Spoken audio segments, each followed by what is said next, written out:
মানবতাবিরোধী অপরাধের অভিযোগে সাবেক প্রধানমন্ত্রী শেখ হাসিনার বিরুদ্ধে গত সোমবার দ্বিতীয় গ্রেপ্তারি পরোয়ানা জারি করে আন্তর্জাতিক অপরাধ ট্রাইব্যুনাল। এছাড়া তার পাসপোর্ট বাতিল করে সরকার। এর একদিন পরেই হাসিনার ভিসার মেয়াদ বাড়ায় ভারত। গত ৫ আগস্ট গণ অভ্যুত্থানে দেশ থেকে পালিয়ে নয়াদিল্লিতে আশ্রয় নেন তিনি। বিচারের মুখোমুখি করতে তাকে ইতিমধ্যে নোট ভার্বালের মাধ্যমে ফেরত চেয়েছে ঢাকা।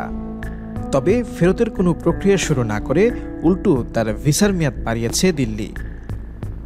ভারতের সরকারি একটি সূত্র বৃহস্পতিবার ৯ জানুয়ারি সংবাদ মাধ্যম নিউজ 18কে জানিয়েছেন, হাসিনা যেন দীর্ঘদিন ভারতে থাকতে পারেন সেজন্য তার ভিসার মেয়াদ বৃদ্ধি করেছে কেন্দ্র সরকার। তিনি জানান, অতিথিদের দেবতার মতো দেখার যে নীতি রয়েছে ভারতের, সেটি অনুযায়ী বিশেষ ব্যবস্থায় ভিসার মেয়াদ বৃদ্ধির কাজটি করা হয়েছে।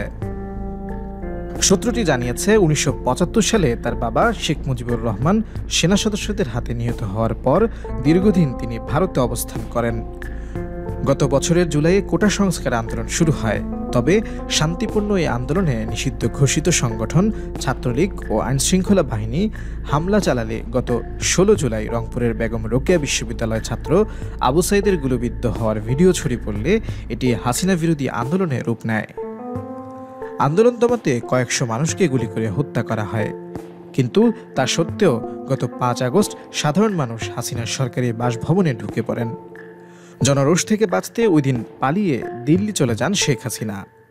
ভারত তাকে অতিথির সম্মান দিলেও বাংলাদেশের মানুষ চায় তাকে ফিরিয়ে এনে যেন বিচার করা হয়।